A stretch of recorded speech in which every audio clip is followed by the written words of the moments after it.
District 3. Karen J. Brown, District 4. Charles Finley, 5.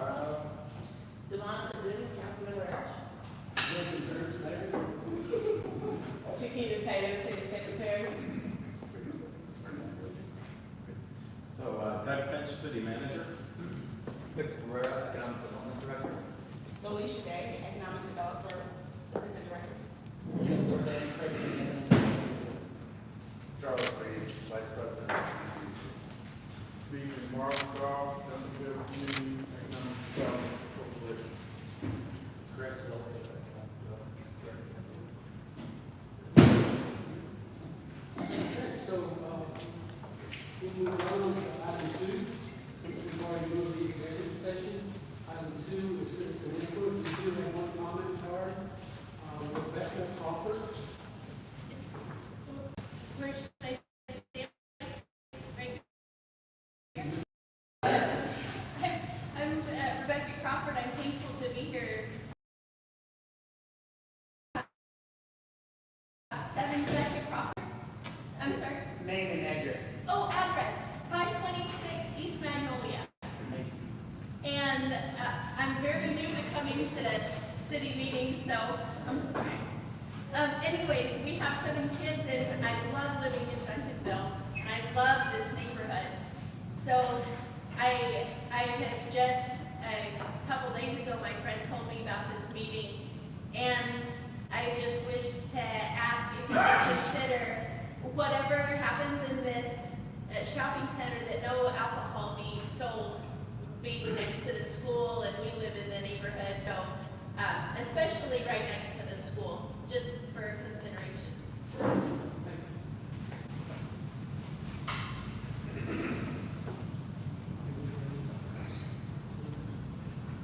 With that, we will move into item for individual consideration. Item A, we're going to reserve that until the executive session. Council of Duncanville Community and Economic Development Board to discuss status and compliance, including current progress on the project, next steps, rollout space, financials update, and review. Sure. Again, my name is Victor Guerrero, Economic Development Director. First off, I want to thank Monty Anderson, the owner of Wheaton Plaza, for allowing us to use this beautiful space to host this meeting. This is my first time in the state. It is amazing. So thank you. But what we wanted to do is take this opportunity to use the city council, the board, actually, and the public is here to share with you the progress that has been made since the partnership with Monty, the partnership between the city, the corporation, and Monty in the redevelopment of the center, and where some of the money has gone to, and what else is in the works. So I've asked Monty to put together a quick presentation to tell the story of the redevelopment of the center. Provide a little bit of tape, if that's okay. I'm sorry, did I pick another spot? Got it. I'm good. Thank you all for coming today. Welcome to Rollout Duncanville. So this may be the first this type of space, and we're going to talk about it in a minute. We'll take through the slides here. First, I was wanting to introduce who I am. I've been in Southern Dallas County my whole life and started out in commercial real estate business. And one of the things I'm known for is helping entrepreneurs kind of get a foothold. We've got a lot of incubator type space. I've also served in many different levels of chambers of commerce in Southern Dallas, and today, and also a city councilman for 2 years, 1 term. And so today, I'm president of Options Real Estate and owner of this shopping center with my partner, and ready to give you a little update on what's going on here. So first, I just want to introduce some of my staff and the crew that's done all this work. And you see these guys out here every day, and I just want to recognize them. David Pickett and his crew, and they're the guys that do the kind of quality work that you see in this space today. You notice this space, these lines are really straight, our corners are good, all our doors work really good, so we really have a great team.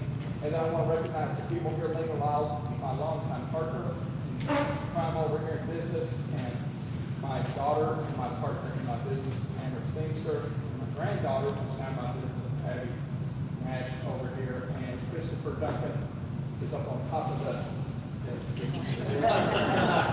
And there's others that are here, but I'm telling you, the ladies here in my office, the women in our office and stuff, without them, I can tell you right now, the tech work, the high tech that you've got here, the details and stuff would not be this way it is.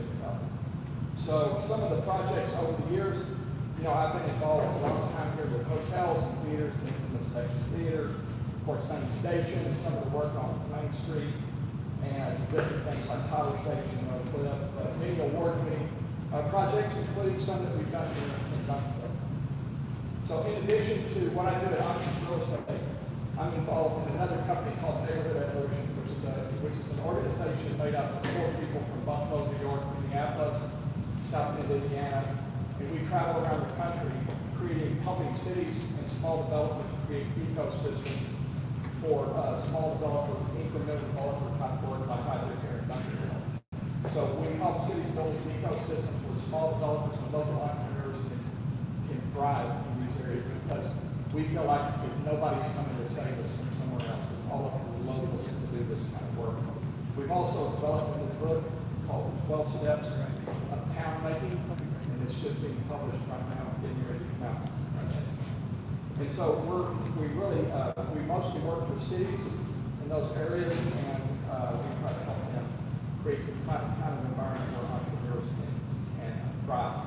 So today we'll start with Wheatland Plaza. I just want to help you remember what Wheatland Plaza looked like. So I'm going to go through these slides really quick so you remember the old sign, remember the way the shopping center looks. And the main reason that I wanted Wheatland Shopping Center was this road that goes right down the middle into the neighborhood. Because in creating walkable neighborhoods, creating sustainable places, they're always connected with residents. And so we wanted the retail and the office and the shopping to be fully connected, and I like that connection to the neighborhood, which made it interesting for me. So when we first purchased this center, the areas in orange up there, or red, whatever the color that is, those are the vacant or underutilized spaces at the time of purchase. That was 72% of the center. 72%. So, and it looked like this. The day we bought it, its light pole fell down. The previous owner did not even have insurance on the property. So, you know, things were happening here. Somebody could have been killed very easily with that light pole falling. And that was the day we closed on the property. Things like the old phone booth. You know, we've got old finish out. This was this space. It was every Seasons. You can see the roof leaking. It was full of asbestos and a lot of really old, worn out places. This was an old upholstery place that didn't have a CO, and immediately we shut them down with help from the city. Moving on. This is what the old vineyards look like. This is just some other images of spaces in the shopping center. If you remember, there was a cigarette place over next to King and Jenny's, and immediately we got with them, and as soon as we started to enforce the rules on them, they left really quick. This just looked at some of the toilets and the electrical and how bad this building was, and how bad a shape this building was in, including all the sewer. All the sewer in this building is completely ruined. It's shot. You know, it's all had to be replaced on every sweep every time we finish out a space. So these are the backs of the buildings. This is the way it looked over where every Season is now. That was the old cleaners. It's a contaminated area. Remember, there's monitoring wells over there that were sealed up when we purchased the property. There's the old roofs of the building that have been replaced now. Shots to some of all the air conditioning equipment, everything inside this space here, everything in here is new because none of it was any good. It was very old and worn out. Some more shots in the back, just some of the trash that we're cleaning it out. This is right here at the corner where our new daycare is going. This is right outside of the co-lab. Some of the rusted metal and what it looked like with the old meters that had been taken. I don't know how long the meters have been taken here, but at least somebody will know, somebody will know 10, 15 years, maybe 20, I don't know, 10, you know.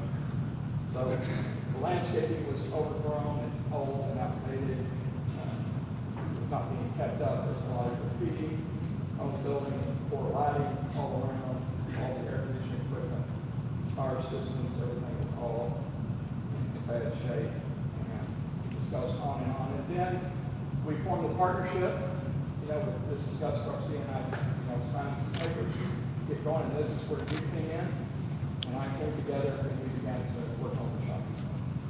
And so today, the spaces that have been renovated and are cleaned, including asbestos removal for 72%, all the places in yellow have been completely gutted and cleaned up with all asbestos. And this is some of our guys working. This is Liam pulling up that tree out front.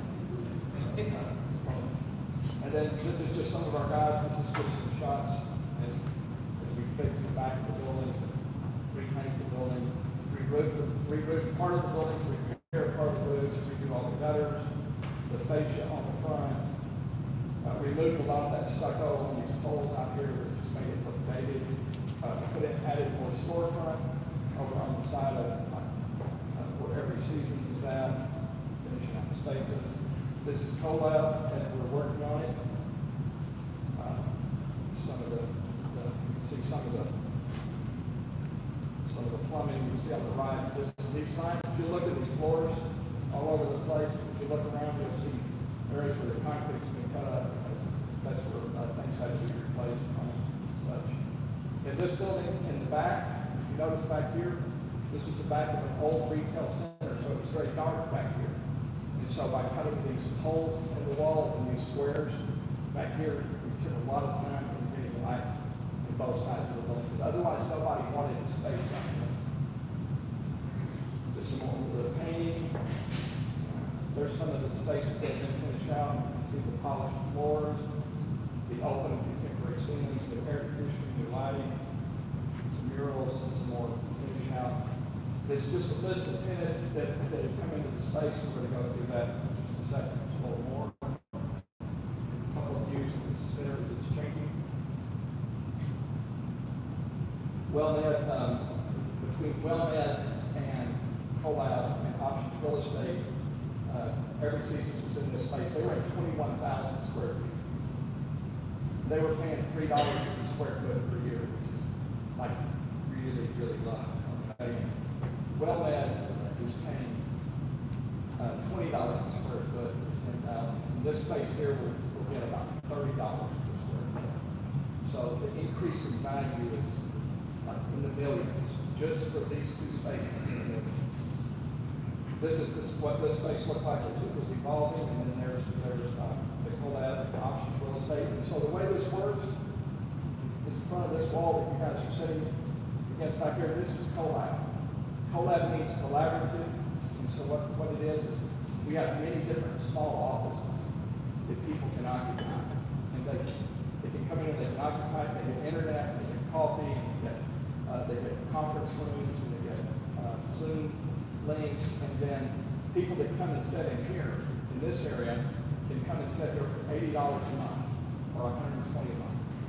$80 a month, 8 to 8, Monday through Friday, $125 a month if you come 24 hours a day. And then if you have one of these offices, you can, of course, come here 24 hours a day. And there's 18 of these offices. And within the first 2 weeks, we've only been here 2 weeks now, we have 6 of those offices already leased. The front 2 offices on the front are leased by an engineering company from Rockwall, who's moving here. We have a maintenance and janitorial company that took an office down here. We have a lady that does car paperwork for dealers. She does dealer ship paperwork for our home office, and she's here. We have a solar panel company. We have a roofer company. So we have 6. Is that it? 6? So we have 6 of them. And so behind that wall is Options Real Estate. And so what makes CoLab different than most co-working spaces is there's an owner connected to it. And so when the owner's connected to it, being us, it's cheaper to operate, to put people at the front desk, to make the coffee, keep it clean. And my timer station works the same way. If anybody's been there, it's called Wax Space. It works the same way. My partners with the owners up there. So we took this model, we just did it a little bit better than we did. location. So this was the original drawing of that space. And the whole idea is that entrepreneurs can come together and you can hear each other, you can collaborate, you meet each other here at the coffee bar, you start to do business with each other.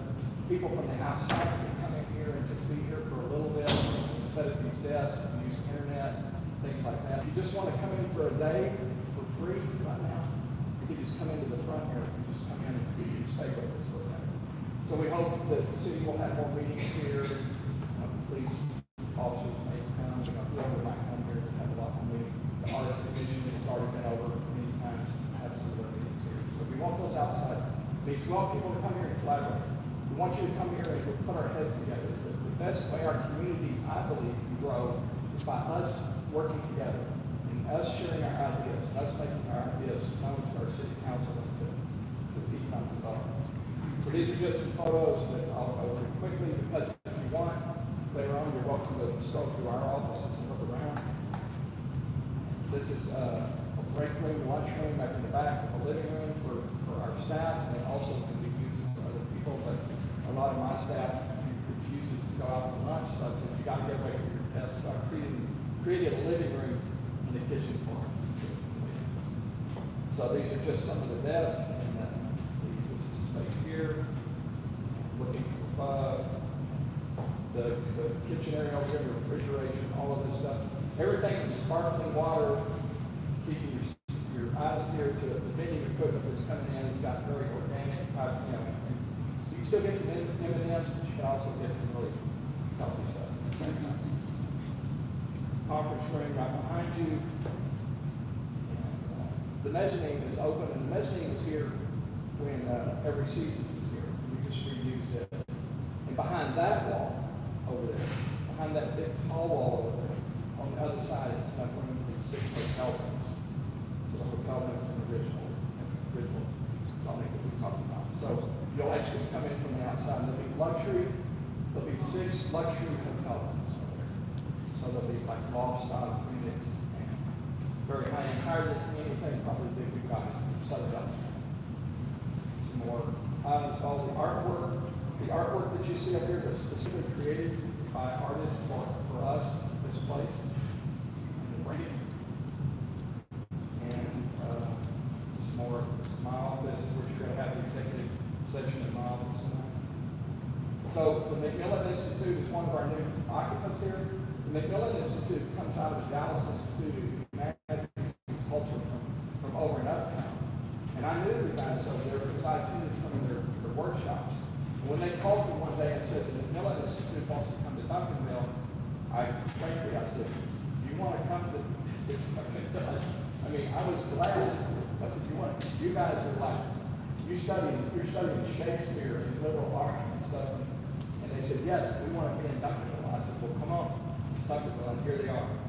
So if you haven't been to the McMillan Institute or Claudia McMillan, she even moved her residence down here, and she moved to Cedar Hill, but her businesses here. It's really a great organization. Every season, I think Mike McCool is here tonight, and Mike considered when maybe going out of business, retiring. And when we talked to Mike about downsizing, Mike was all in favor of that, and we built together. Mike and I, we built him a brand new place over there. And I think Mike said his sales have gone up since he moved into the smaller. So he went from 21,000 square feet to 3,500 square feet, and his sales went up. So that's pretty amazing. So we're glad that And our expenses went down. and your expenses went down. Like it's the legend I call every season in Big Mike's legendary businesses because they've been here so long to keep them as a real good. There's a store today, and we're glad to have them here. We do have some basic things like driving school. They were already here in town and they just moved over. And then we had Tim and Jimmy's, and those of you who've been here a long time, you knew what kind of shape Tim and Jimmy's was. When we first took this over, it was full of asbestos. I won't tell you what was in the attic. 30 years of smoking back when we used to smoke in restaurants. The triggers, skeletons, and things like that. But we completely remodeled that place in like a really short period of time, and got them back open. And then today, most of you know Tracy and Rugby. We couldn't ask for better entrepreneurs, operators than those two guys. I'm so glad to have them back here in Duncanville. And let's go there. The sign looks like, and then Cloak, which is an art studio, a tattoo and art studio. It's really interesting story. This sign is not up yet. The gentleman that owns that operation's mother was Kim from Kim and Jenny's. And so, you know, they moved off to Midlothian. You know, he was raised in this neighborhood right here, and they moved off to Midlothian, Kim and Jenny's did, and sold Kim and Jenny's to somebody else that really didn't take care of it. But then he moved off to East Dallas. And so he came back to Duncanville. So he's back here in Duncanville now with his business. And this place, if you haven't been in here, you got to go in here because it's something to see. The finish out here is like second to nothing we've had in the city of Duncanville. It's just a great place. It's just a really creative and fun place. His name is Colin Johnson, and he's a great guy. So if you hadn't seen, got to know him, you should. We put in the pet supply, it's here, and then in his store. And then we have the Praline Candy Company, and then Honey Buttons was already here, we just redid our store, and then Blow Me Up is balloon bouquets that's here. And then we also have another one over, we have a braiding company that's right in the corner, and they have an old beat up space, and we completely remodeled her space. So she's gone out and back in, so we don't have her here today. And Big Mike's, you know, Big Mike's was you know, they got a lot of space with Big Mike's. Big Mike's is one of those legendary businesses here. And if you don't know Showtime and all the boys and girls over there, then you'll know how special they are. And so we got them a longer term lease, so we made sure that they would be settled in here for at least another 5 years, and they're really happy. They're upgrading their salon all the time. That's what it looks like in there. Metro T-Mobile had a big long space with a bunch of empty warehouse in the back, and it was tired also. We rebuilt it. And then we took the warehouse space that was there, and we cut 2 storefronts in, so we created 2 little additional 400 square foot retail spaces. One of them has the big shack in there, and there's another 10 on offer. And then so today, the shopping center right now in the green, it's 78% leased. That includes most of that's finished out and leased. There is SWAT is here tonight. They're moving in down in the old part of the elementary space, and we have a daycare moving over next to the spot right over where the upholstery store used to be. Those 2 tenants are not here, but the rest of them are here. So there's the monument sign, the rebuilding of the monument sign out front. There's a food trailer at a temporary location. Then you can see the new roofs on the left side of the building. You can see all the new. On the right side, we have pretty good roofs, so they've been able to be repaired and patched, and new gutters have been put in both on those buildings, so that you can see it a little bit better there. And so today, the spaces that are still require renovation are the ones in green.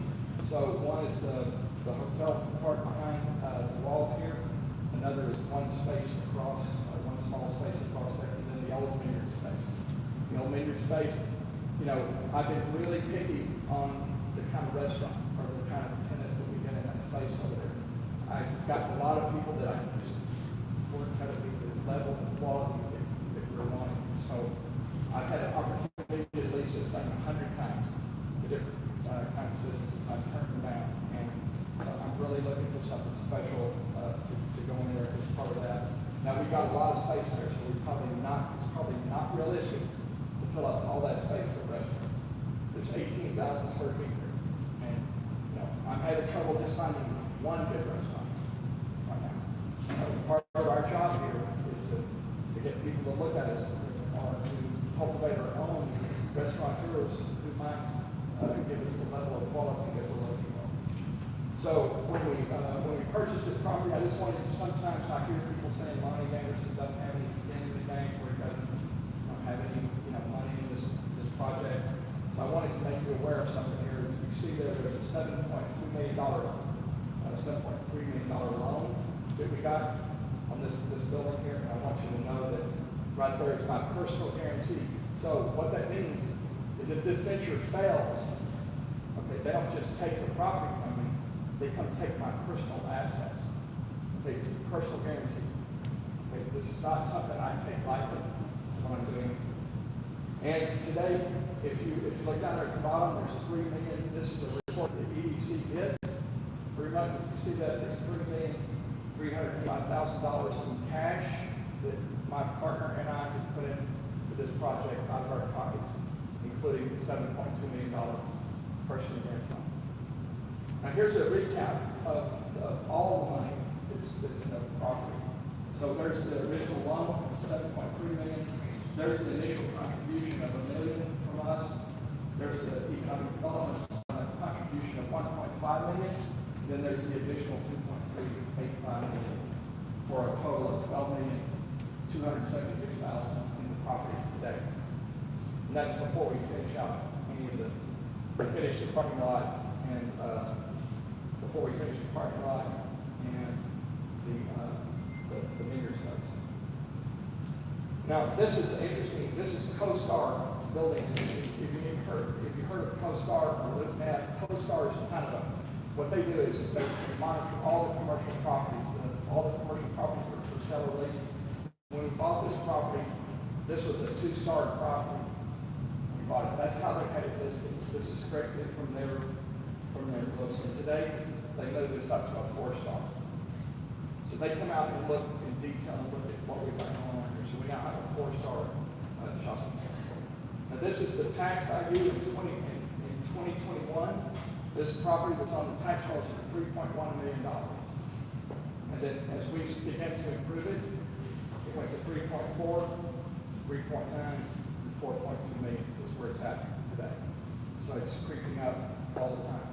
The DCAD doesn't, and you guys are going to tell on me, but DCAD doesn't keep up.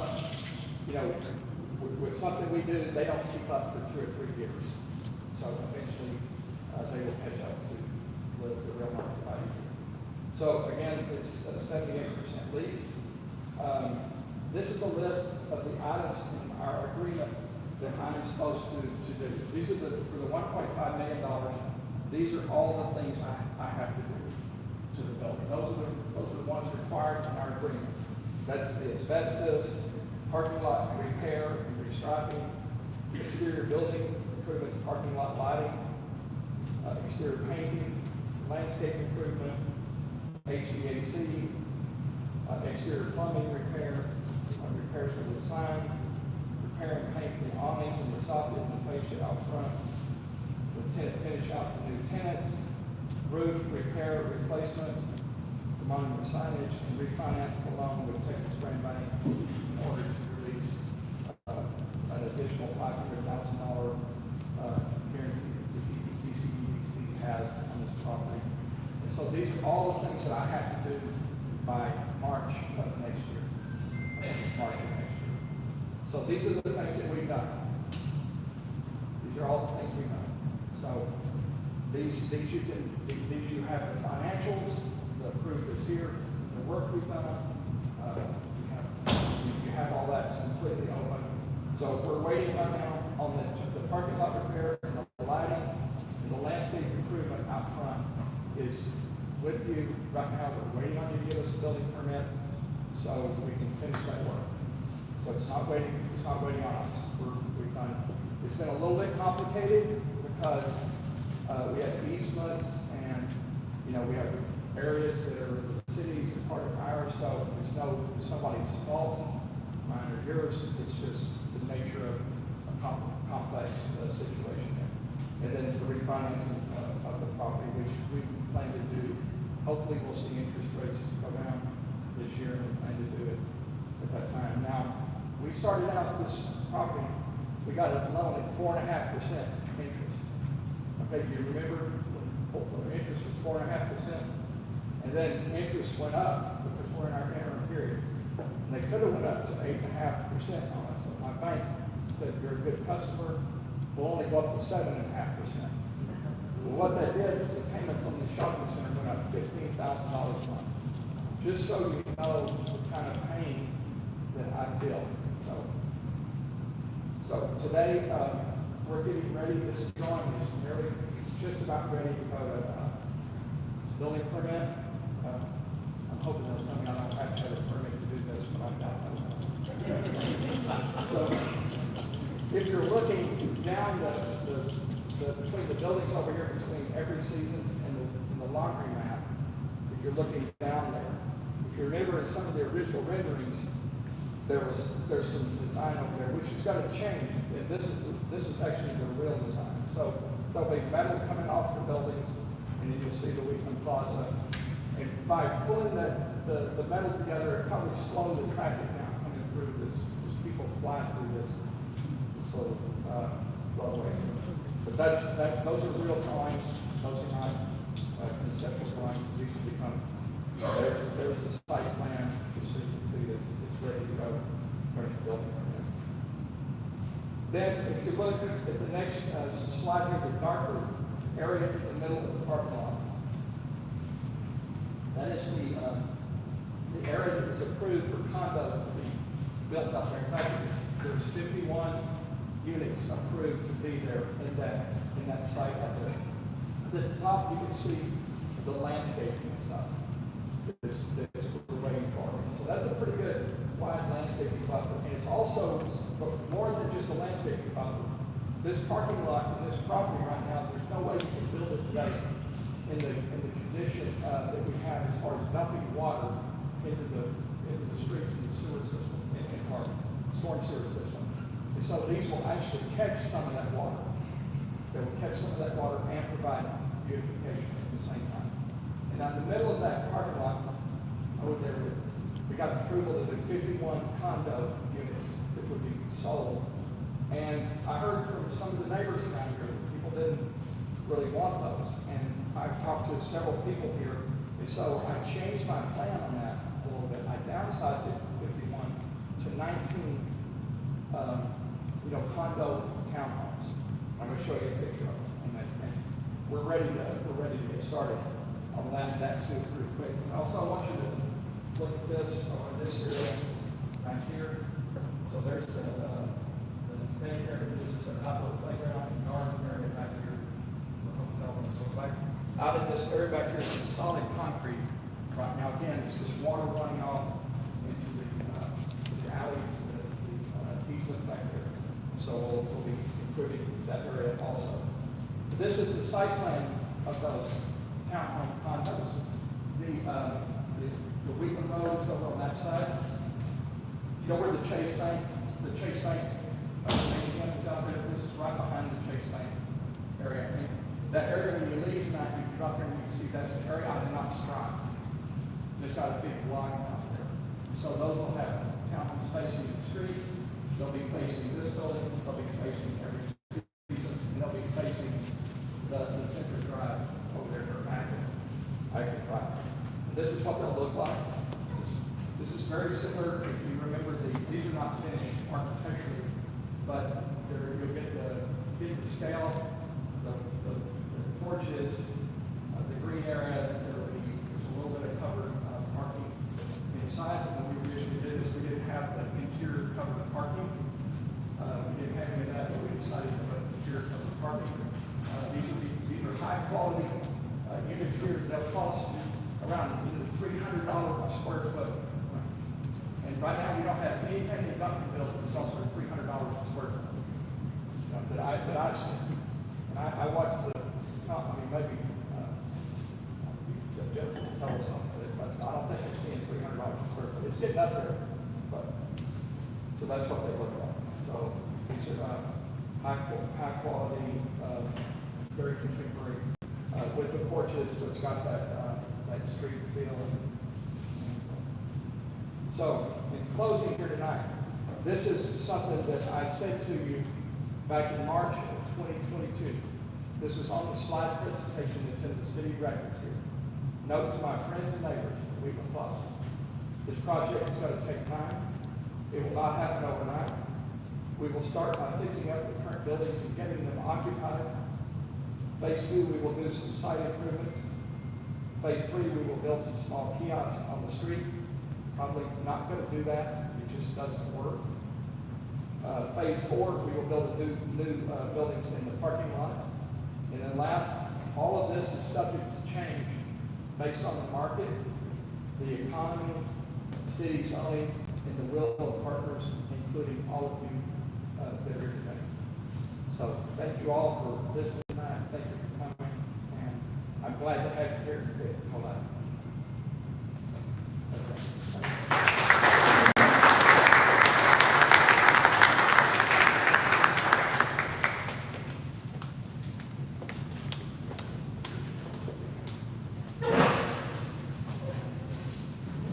And I don't know if you want any questions this time. Sure. We're going to try to help the line with staff. Anybody at this point have any questions? Okay, we got one here. Start here. My name is Teresa Montgomery. Can I speak now? It was good that we had our hand raised, and we'll get right to you. Quickly, so I have had questions come in from the community, and one of them was regarding the security, meaning that your facility will have a 24-hour operation for those who are leasing the office. Can you speak to the security of your building and what you will do? 24-hour doesn't mean it's running 24 hours. They have 24-hour access just like you do at any other space you rent. If you go rent a suite over here, you have 24-hour access. Here you have that too. We do have security cameras on the entry doors here, and you have to have a code to get into the building. You can't pass out a code. You have to have a code here, and your phone actually opens these doors. And so it's very high tech, and we'll be able to really control who comes in and out. We'll know who's here at all times. And again, I don't expect people to be here 24 hours. You have to come in the middle of the night to pick up something. I mean, I'm here 24 hours, but nobody else is. The parking lot landscape, people in while you're doing the landscaping, and will it still be accessible for after festivals as far as parades, things like that? Can you speak to the landscape? I mean, that's our agreement. Our agreement was to do landscaping. I mean, don't you want the landscaping? I'm not asking on my behalf, I'm asking so that way you can clarify for citizens who have sent in questions. So this is private property. People that come here for July 4th come here at our pleasure. This is not public property. I know people think they own this, and I'm glad we keep doing it. I was here at the fireworks myself. Here, and I'm going to keep letting that happen, allowing that to happen. But this is private property, so it's. I don't expect to change anything with that. In fact, this year I thought next year we should probably do something more out in this parking lot. We should probably do more ourselves, because there were so many people here. The landscaping is going to help a lot on the beautification. It's just really, it's not very inviting looking from people. And it helps mitigate the flooding. The storms. And stormwater runoff. And we do have a problem here with stormwater runoff. And when you start doing renovation, you have to bring the property up to code in order to meet those regulations. That's correct. That's our agreement that we have. That's all. We're going. Again, my name is Teresa Montgomery, and I also have invested here in Duncanville for 23 years, right behind the center. Some of the things that Mr. Anderson has showed you about the feed and the trash, there's only been one dumpster back there that we belong to every season. And I live behind it. People would not move things in, but there was not trash all the way back there because every season made sure that it was picked up. As far as the graffiti that he showed here, I've never seen, not on my end. And I have also policed this little circle here before he has taken over. The only improvements I see that he's done here so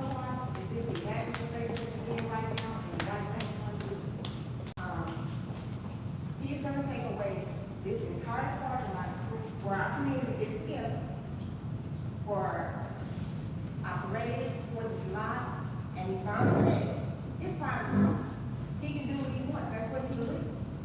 We want something here that the community can benefit from. What he is telling us, that it's not for us. This is for Monty Anderson, this is not for the community and people that live right here in Duncanville. And I don't think that this project thus far has benefited any of us. We have a daycare coming in this corner. He failed to mention that there's a gun shop also behind here. Close is a tattoo shop. Yeah, that's art. But we don't deserve to have a lot of these things put in our community because we're middle, low income, hardworking people. That's what they do in every city, in every place. If they put the negativity and the things here and force it on us, we don't have to tolerate it. And this is not good for the community of Duncanville. Thank you.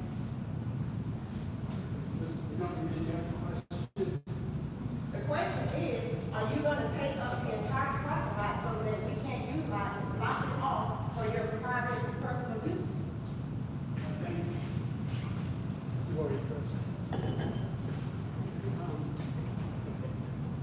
So the plan is to get nominate staff, kind of all their staff, goes like where they're at. So we're gonna have updating staff perspective on the project.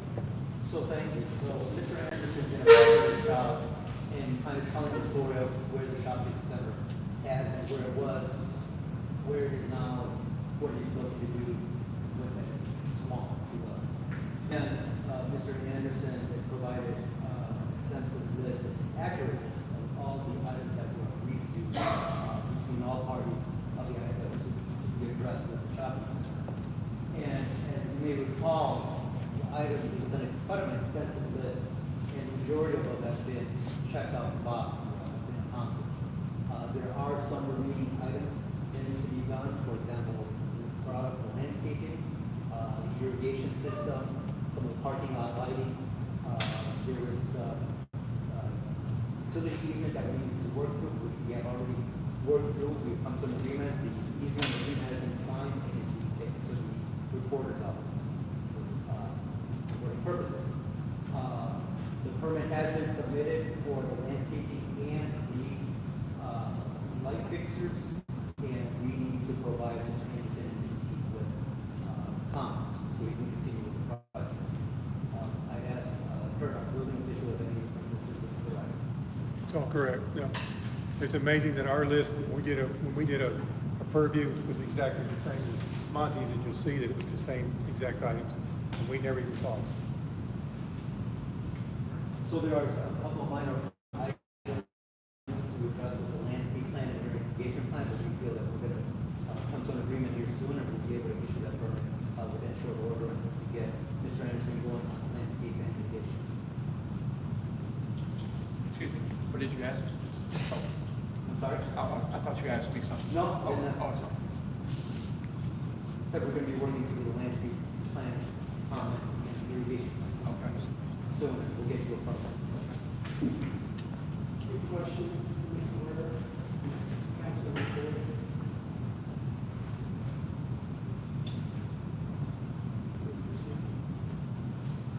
Okay, next item C, City Council, Duncanville Community and Economic Development Corporation Board members to discuss the following. Establish working together. The board, subdivision, review bylaws, the general status of DCEDC as it relates to the DCEDC mission.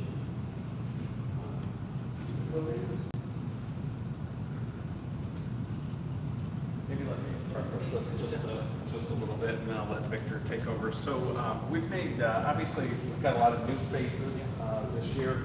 We're working between the city council, city of South, and our team. We've made a couple of changes this year. One of those changes has been really the collaboration with the DCEDC to put property back on the tax roll. So the council has, we've had a lot of conversations about that.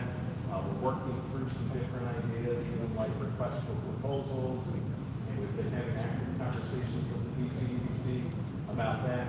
This is really the first opportunity I've seen this year where both groups are in the same room at the same time to be able to even have some of these conversations. But I can tell you what I've experienced is I am really excited about the future of Duncanville because the city council has really been open to new processes and new ideas and creativity. The DCEDC has also, I feel like, been open to receiving some suggestions and taking some new approaches, like investing in the field house and some of our operational stuff. Thank you very much for that $1.2 million. It's great. Yes, okay. Because really, the DCEDC, the Duncanville Community and Economic Development Corporation, really understands, and we've had some conversations this year, that their role is really to invest in the overall community, to invest in our quality of life, to improve it for not only our businesses, but for our residents. And whether that's operations, whether that's in facilities, whether that's any other improvements, whether it's working through different unique processes, changes we can make in special events, or financing, or hot funds, you name it. I appreciate you guys have all been open to receiving those new experiences and collaborating. And really, at this point of the meeting, I think we want to give an opportunity really for you guys to have some conversations that we can kind of, if there's questions, there's things that you'd like to talk about, but like all of this, how you feel it's working, and just kind of give you a chance to speak with each other. Well, speaking on behalf of myself first, the working relationship we have with the city council is always working well for us. The city council has always given us the opportunity to have our opinions in regards to projects that we look at, and also being able to review the possible candidates in regards to developing the city. Our job is to create value, to create community, economic development, community development, as well as working with businesses in regards to expansion of businesses. And I think that one of the things we work well with the city and the council, we also work with the carrots and rules that we have in regards to creating businesses, bringing businesses to them. And I think that works well on this evening.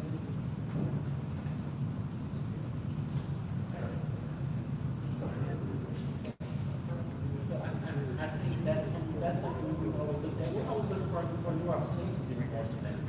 And so, because each one of these positions over here is appointed by the council. And so we want to make sure that we stand the same vision in the direction that the council wants. Now, I'll be honest, I'm that person, I don't rubber stamp everything. But I am curious in regards to what direction the council wants to go, what you want to see. And how can we make it work? And so, in that, we represent the business community, creative value. We represent the citizens in regards to that. So if that we work well in regards to making sure that we do that.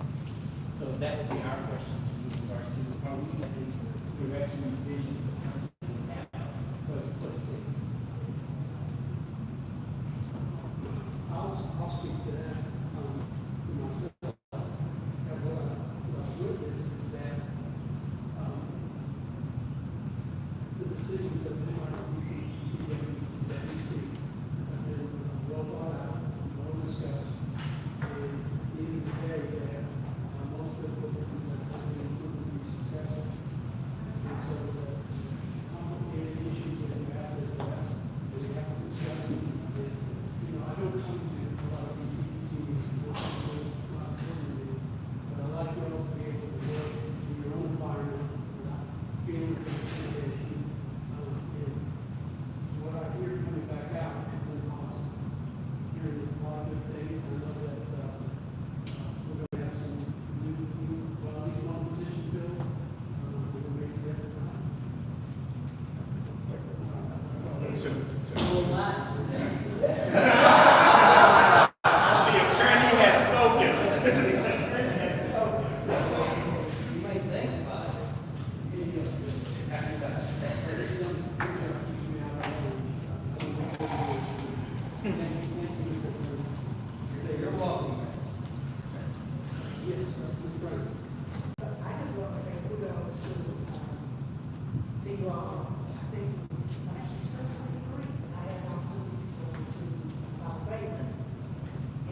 sometimes they make their feelings known.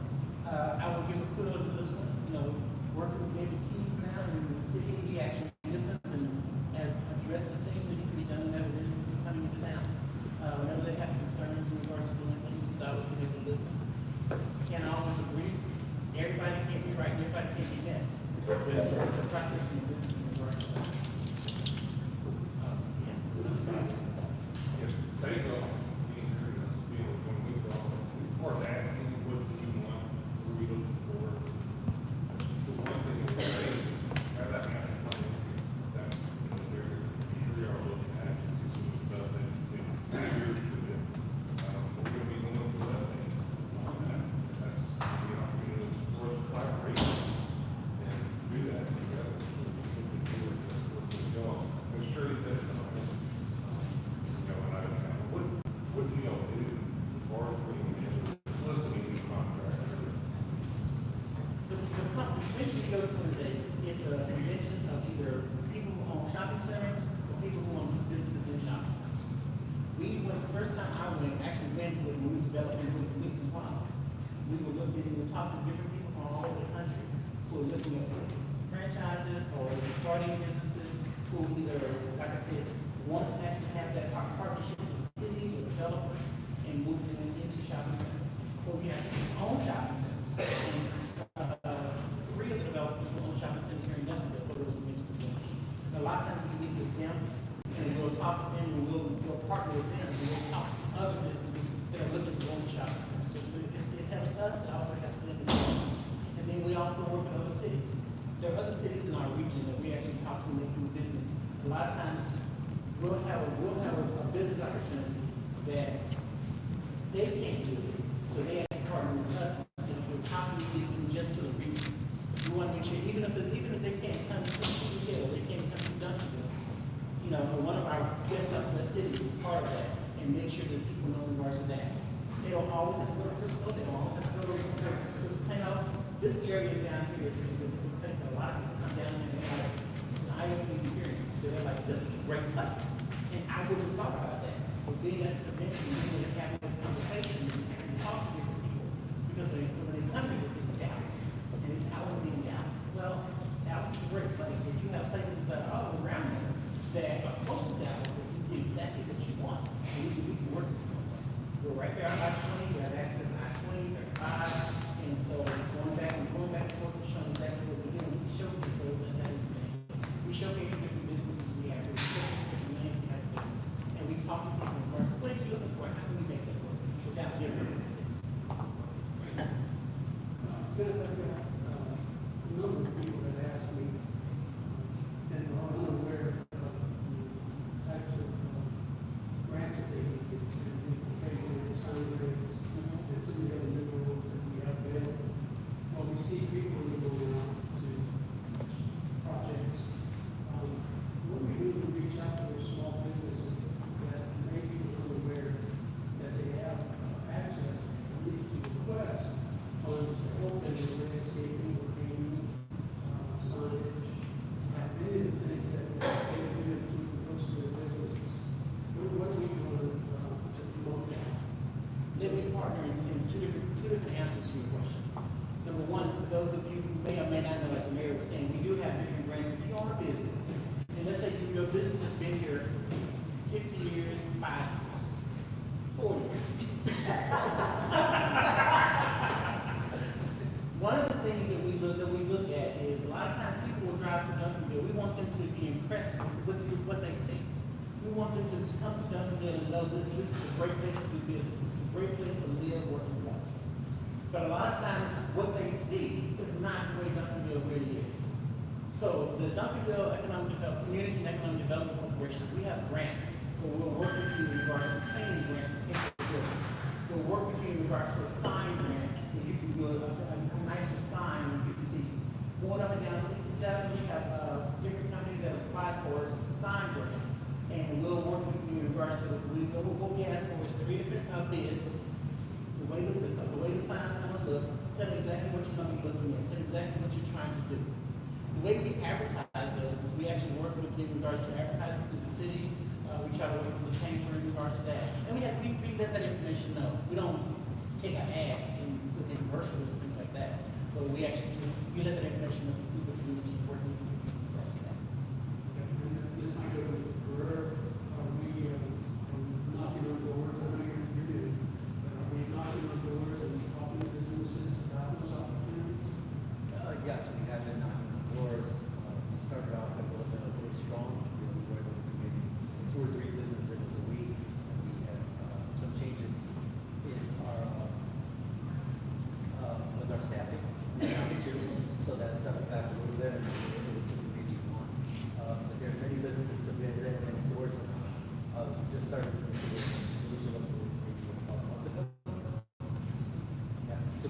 so there's still many more doors to knock, many more visits to make.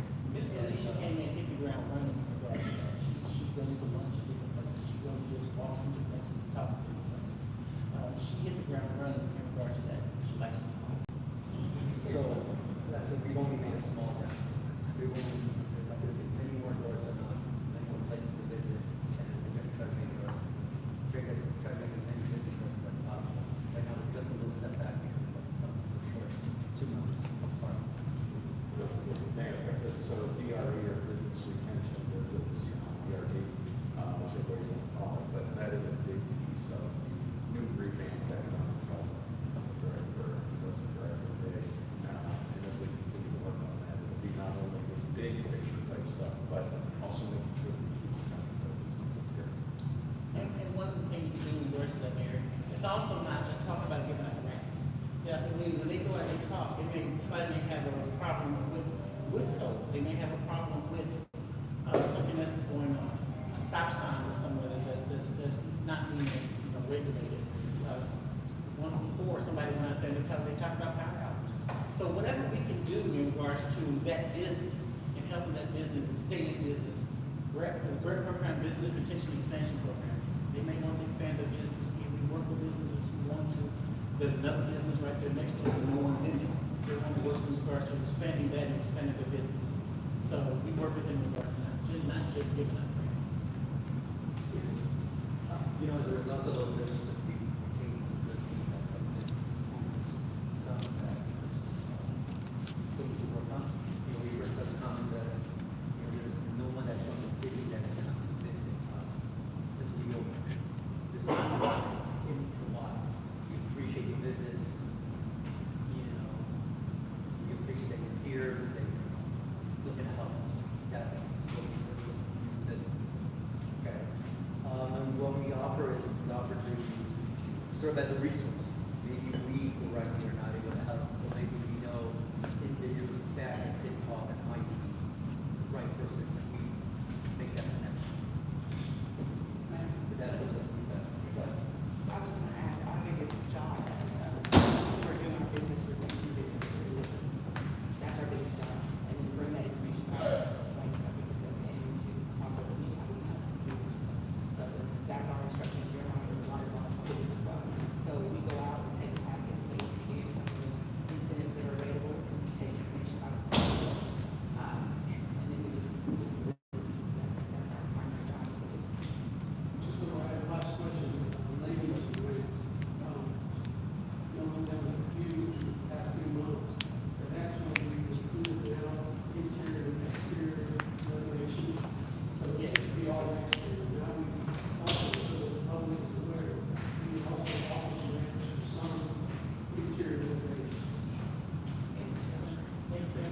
Infrastructure in regards to that. We also look at if you're expanding, you're going to hire new people to come to the city. If you're going to, a lot of times when you hire someone, they do relocating to the city or someone who's just going to work in the city. Those ancillary opportunities come. They're going to eat here for lunch.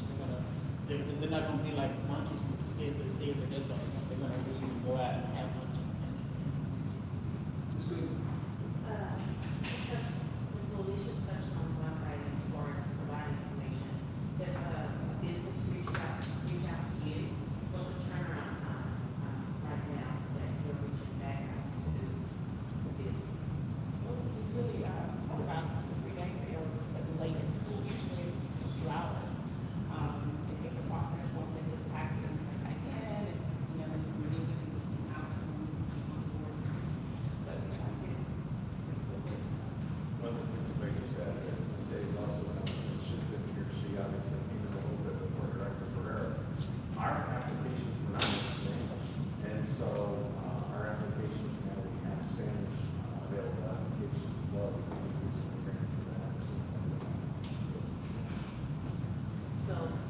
revamp includes making contact with businesses as often as you can right now. And are there any other additions that has been added to the department since coming on? Yes, we also have a great campaign, so even if they don't get the grant or something happens, we have a process that they get an email in 3, 6, 9 months. So quite a piece of continuous communication, so they feel like they're part of the city and not just telling them we can't help you. Jeremiah's really instrumental in making sure that there's communication with the community grant, they know the community grant, they know the process. I have to say, I think even with our being short staffed, we communicate pretty effectively with those applications. Couple of, talk about this, we'll talk about grants. You know, they are all to update, are they back online, available, public access? So our website is being updated. So actually, as it's yes, but our website is being updated so that we have more information and direction for people who can move around. So I can tell you that when it is up, it will be translated over as well. Right, and I'm sorry, can I interject just one comment? This to me seems like a city council meeting or a briefing session. And if I'm out of place, and it's not for the neighborhood, I'm hard of hearing. All of this is just about out of earshot for me. And, if you're going to entertain comments from the neighborhood, or if there's going to be another part of this session that's more participatory from the whole group, then let us know. So let me explain. During joint meeting, I appreciate everybody that's come here. Everybody is an open meeting, everybody's invited to all our joint meetings, and we have a significant number of joint meetings. But they are posted meetings, and they are primarily discussions. Now, doesn't exclude questions that we might be able to answer later on. But during this session, this is exclusively a conversation between the council and the board. It is not to exclude you. I will remind the members, because I don't have the strongest voice myself, so I will remind the members to speak up over talking so that you have a better opportunity to hear. I would really appreciate that. Thank you. So I have a second part to that question.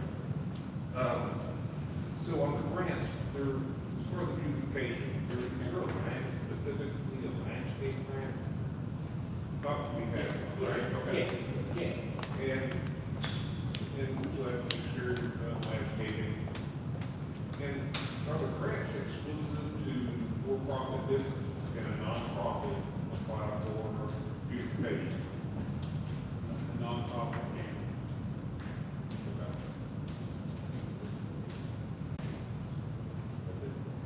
Okay. Just recently, but where does the board stand on considering the land acquisition?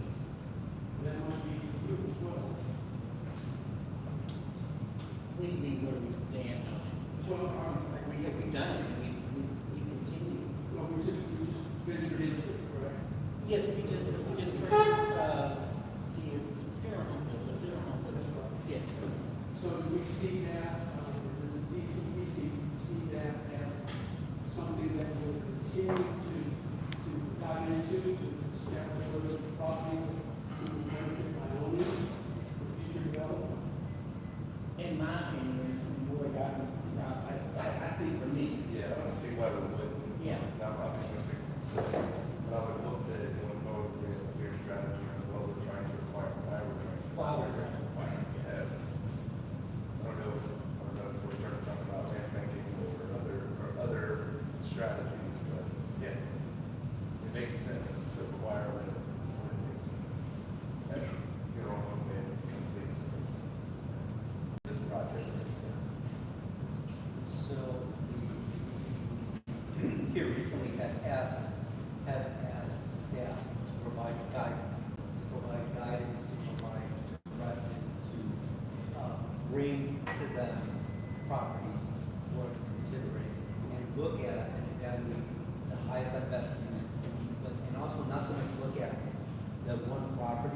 look at the possibilities of adjacent property as a master plan. The other part of it that has been discussed is identifying properties that could be quickly turned around, put back into production. It's one thing to buy it, center, it's one thing to buy it and move on. That's the thing that's worth been discussing. We don't want to buy real estate just to buy and hold it. We want to buy it, and have a plan, have a vision, and within short order, put it out there for an RFP, put it out there to the development community, and get it moving, sell it, get the money back, and move on to another venture. Keep going. So this is something that has developed in the last, let's say, 6 or 8 months. And we started talking about land acquisition, possibly the land banking. So that didn't discuss, is there a written strategy? I'm aware of that. It needs to be in partnership with the city council. We all vote on the subdivision of the citizens. And we're here to facilitate that vision. And that goes back to what I said before, where the vision of the city council,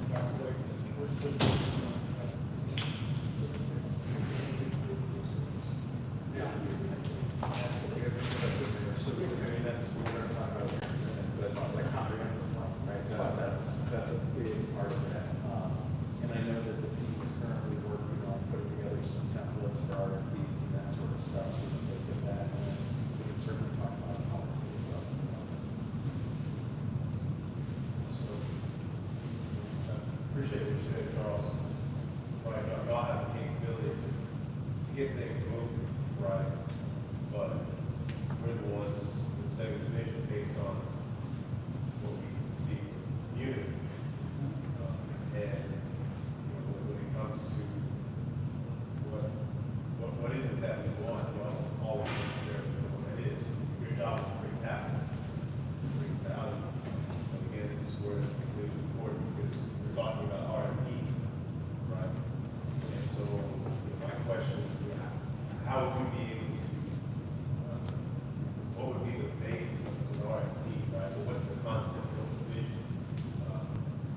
How would you be able to do that without working with the council? Right? So I believe it's, and I don't know what's happening right now, but that we're trying to figure out highest and best use, right? So, it's like dominoes, they say all money ain't good money. Facts. Highest and best use in y'all's eyes, because that's what you do, right? You figure out, okay, how can we get the most value out of this? But that isn't necessarily what you might desire, and so, again, my point is it's just important for us to have an open exchange, information, discussion, especially when it comes to RFPs. I think that answered your question. Is to remember the word community. Our community is in our organization. Yeah, don't kick me out before I'm saying this. Regularly visit board members. We're not here to make the city money, we're here to make the community better. And so the return on investment, yes, we have to have a return on investment. It's part of utilizing these funds. My mind is on the community first. And I appreciate you saying that, I really do, because for the last 3 years I've been on council, it's an economic development corporation. I haven't heard the community more so much. So I appreciate you saying this. I would add that it's important that we use that term highest and best use purely as a land use term, right? And a lot of it factors into, especially commercial real estate. You're going to be limited by what the zoning is, and then how the market assesses the viability of that property. I think with respect to doing what we said earlier about strategically looking at the cost of benefit of going after owning property, taxing the property, or blight property, which I would categorize as the recent transactions that we've advanced.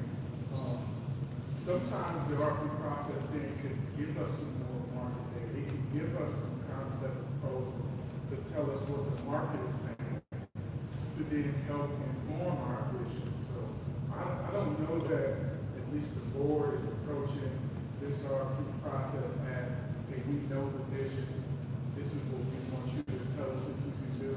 I think in some ways it's the opposite.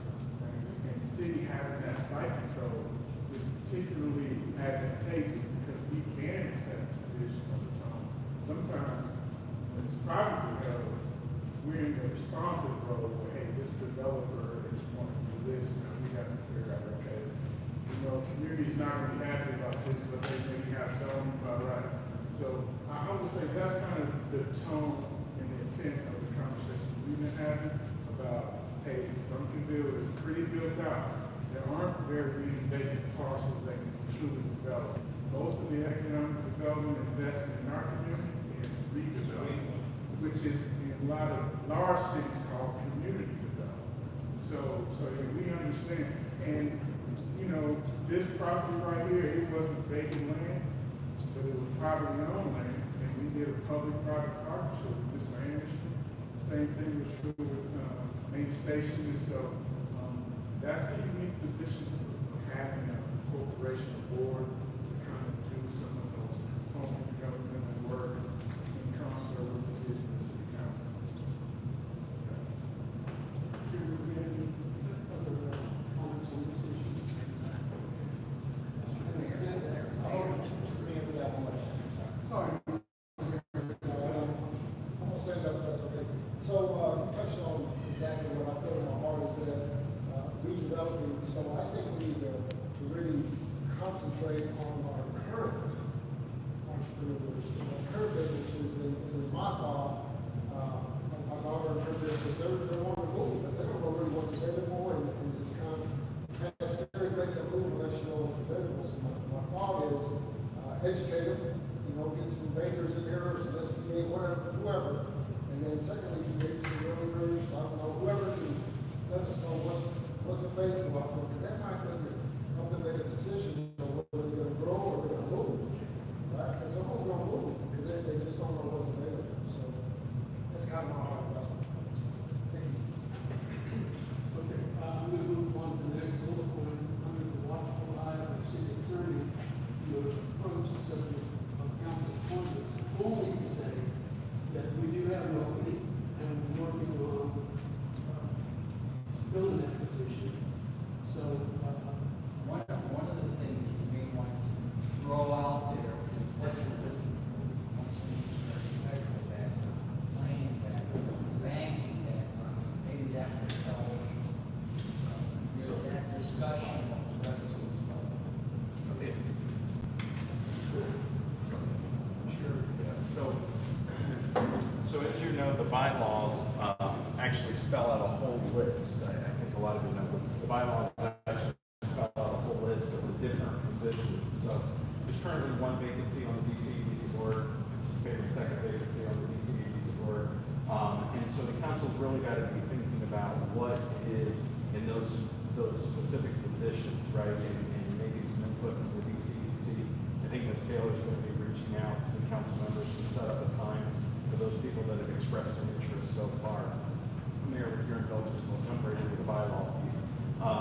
So that's the other reason that's on the agenda is it appears to me like it's been a while since the bylaws of the DCEDC have been really reviewed, and the DCEDC and or city council might really want to think about creating a subcommittee, not tonight, just food for thought, about looking and reviewing the bylaws.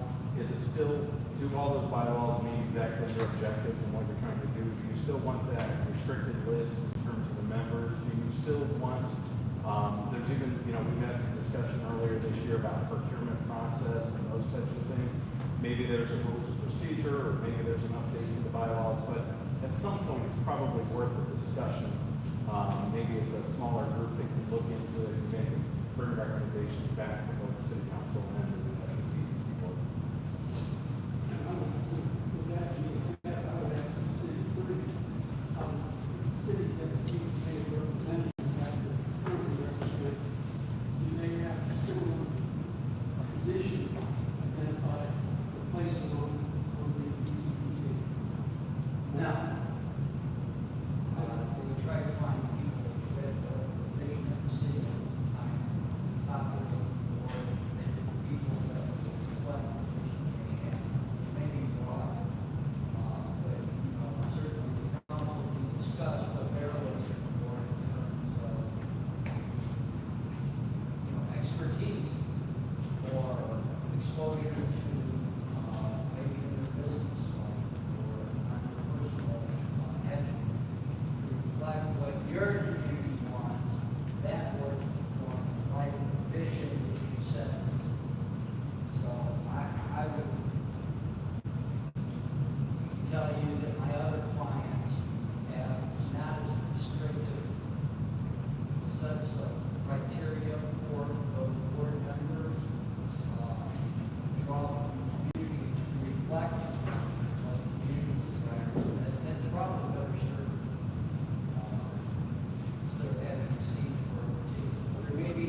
jobs are open, and we're looking for qualified people with this kind of background.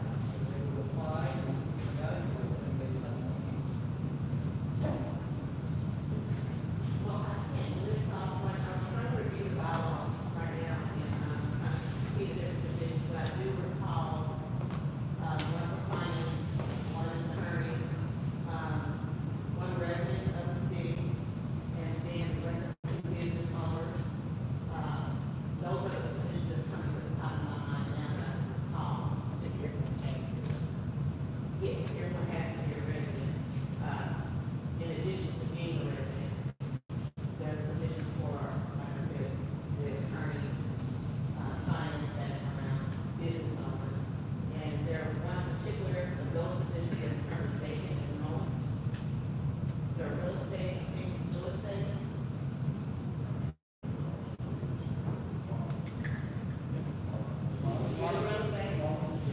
So what position is currently vacant, and that can tell us in terms of what we're looking for, according to what we currently have, consists of that's what I mean. Well, that would be the current bylaws.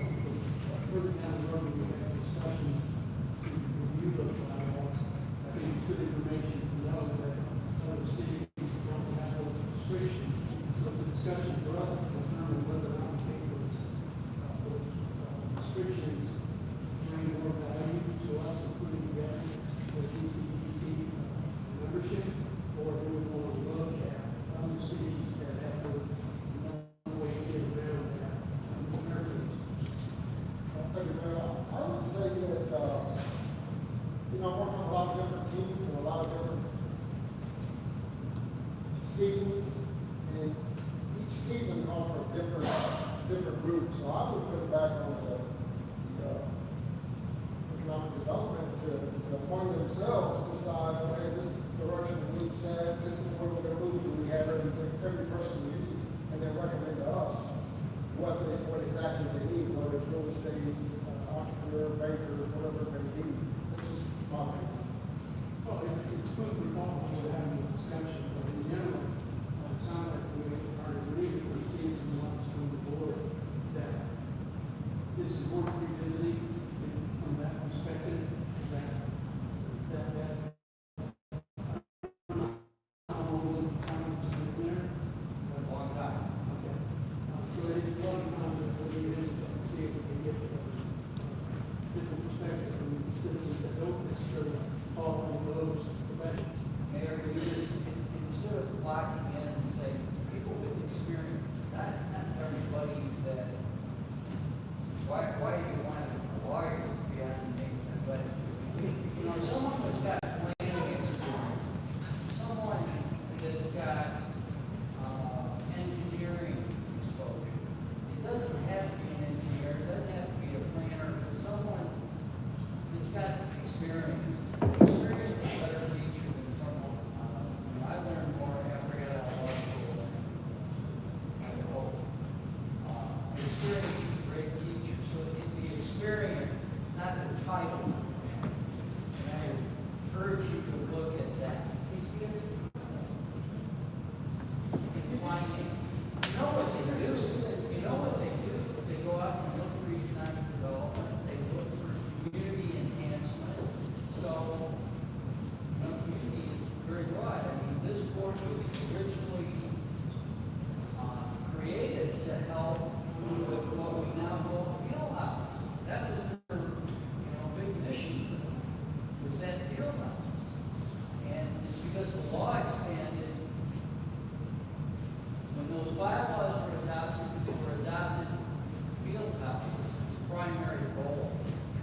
And as the statute has expanded to allow them to do more economic development, maybe the qualifications and the kind of people you need on there have to reflect a broader spectrum. There's needed maybe someone that's banker's eye, legal eye, and all of those things for the field house.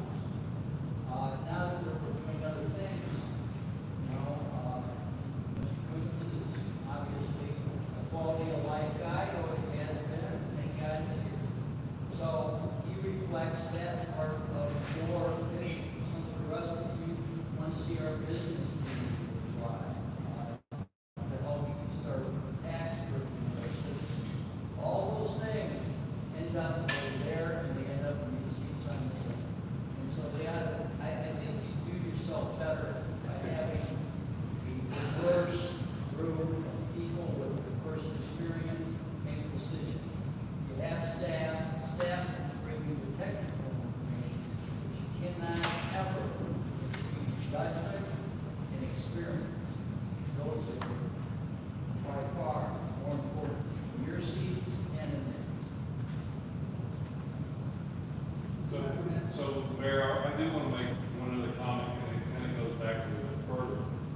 reason is, and this is why it's important, why we have it, government doesn't move fast.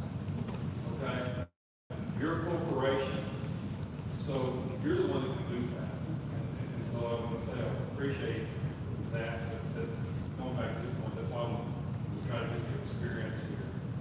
Because government just can't do the job. So when we do a private public, or do that key and role, that makes this happen.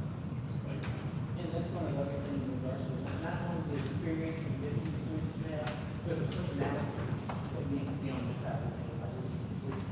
We did the weekly project. You know, we need personality in regards to how to move fast, how to do those things. And work, and they being able to work together to get it done.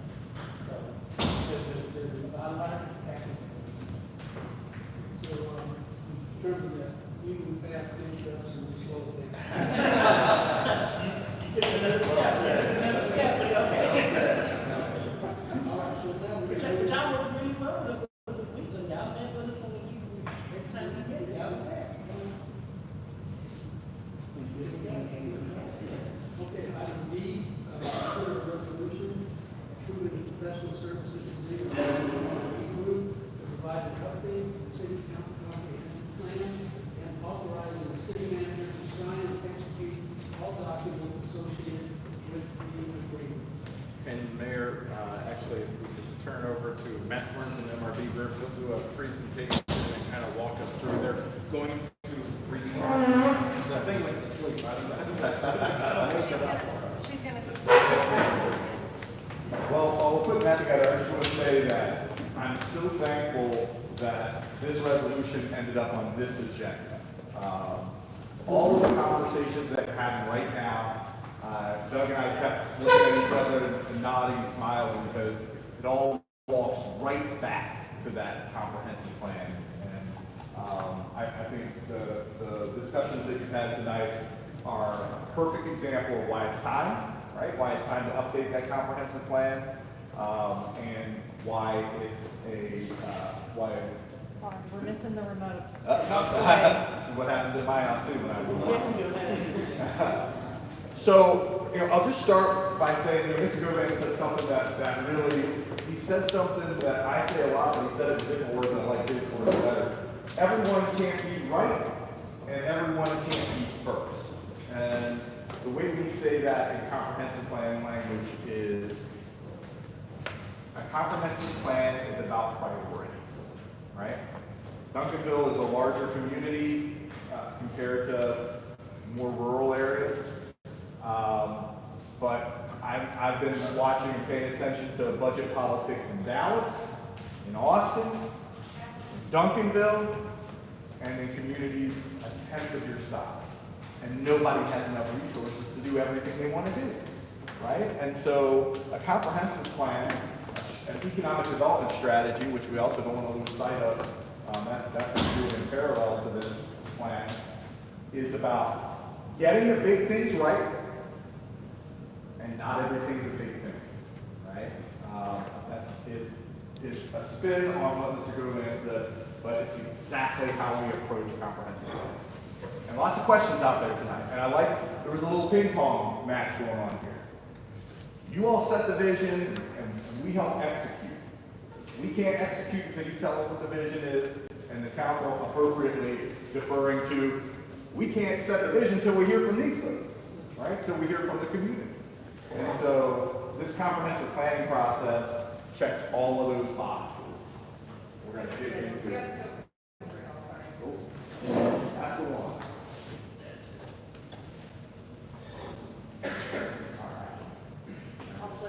All right, sure, you can go ahead and flip it first. So you all know us. We've had the pleasure of being engaged here in Duncanville for a bit now on the economic development side. We're starting to work more and more with the community on infrastructure and other items. And quite frankly, we're just getting to know the Duncanville community through a process of immersion and really trying to learn. I've personally eaten 3 meals in this plaza in the last 20 hours. All of them in the same booth, actually. The ladies at the diner crack up. I end up in the exact same spot and order the exact same thing for breakfast and lunch, and if they were open right now, doing their getting a West. When we went through the comprehensive planning, or economic development strategy, what we did is what Alicia was talking about. We literally, every time we went into the store, we made a reason to go get some coffee at Kingsman, or to go grab breakfast or lunch down here, or to go into some of the retail shops around and ask a question. Why are you here, and how's it going, right? And you all know, by virtue of the work we provided already, what we found. So, in effect, what I just wanted you to know from this is the very same team and a few more of us who worked on that economic development assessment are going to be on this project. It's a diverse group. A comprehensive plan is just that. It's comprehensive, right? So we need folks who understand infrastructure. We need folks who understand the built environment. We need folks who understand community development, the real estate market, local government operations, and that's our team. So we have a couple of what I just call deal breakers with respect to comprehensive planning. We'll get into how we use these, but the first is it has to be grounded in real life data. There's nothing I love more than sitting across from folks, listening to the history of Duncanville, listening to what they see and observe going on in the marketplace every day. But at the end of the day, we also need that real live market data to tell us what's happening in the community from a demographic perspective. We get bigger, we get smaller, we get older, we get younger, we get more diverse, less diverse, all of those things. What's happening in our real estate market? Values are going up. Are they going up because things cost more? Are they going up because we're adding more investment? What's happening in the market? That actionable data tells us you are here, right? Just like the map, you are here. It has to be shaped by public engagement for all the reasons you all talked about tonight. The community in economic development. And we'll dig into this in a minute, but we believe in robust, authentic, and meaningful public engagement. Robust means we talk to a lot of people in a lot of different ways, in a lot of different places. Authentic means we're asking the question because we care about the answer, not because you said in our contract we have to ask the question. We ask the question because we care about the answer. And meaningful means when a resident opens up the comprehensive plan, they're going to see themselves in there, right? They gave feedback and we used it. Anchor to a unified community, vision. You all said that word at least a dozen times tonight, and I'm so thankful and grateful to be working in a community that recognizes that vision is what we're working towards always. And then the last thing, I think this is something that really sets us apart, this relentless focus on implementation. People hear the word plan, study, and they roll their eyes, right? Because they remember every other plan we've done. They remember all those big binders sitting up on the shelf that just are the best dust magnets in town. They collect dust, they collect sarcasm and eye rolls, and we looked at this in the 70s and we haven't done anything about it. A relentless focus on implementation. We have to get things done as part of this, or as a result of this plan. Go ahead. I love comprehensive plans, so you all probably know, a lot of you know, I'm a former city manager, spent 20 years in local government, and I was a city manager, an economic developer, and an operations guy. I know what happens. We were joking about it when David came in. You come in with a plan for the day and the phone rings, and your plan's out the window, right? When you're a city manager or a council member, you got an idea about what you want to get done, and you just get taken by the wind. We manage sometimes meeting to meeting to meeting, agenda item to agenda item to agenda item, and we never take a second to just pull back and say, where is this community going? What is going, what's happening at the 50,000 foot level? Comprehensive plans happen, if you're a great community, they happen every 10 years in a big way, and they're updated every 5 years. A lot of communities we work in, their comp plans are 20, 30, 40 years old. Nobody takes the time to pull back. So maybe once or twice in your career, if you're a city manager or a mayor or a council member, you're going to get the opportunity to say, whoa, where is this place going? And so that's what this represents. Pull back from the day-to-day. Bigger, the vision that you're talking about. It communicates to the market what your community is all about, right? It collects all of the input from the residents and then says to the marketplace, this is what we're looking for. The point about when you've got a privately held piece of property that the city or the EDC doesn't control, CEDC doesn't control, anything can go there, anything can happen. If you communicate to the market, most developers won't waste their time coming to your community if their vision is the opposite of yours. If you don't communicate it, you're in the home of you get what you get, right? Right?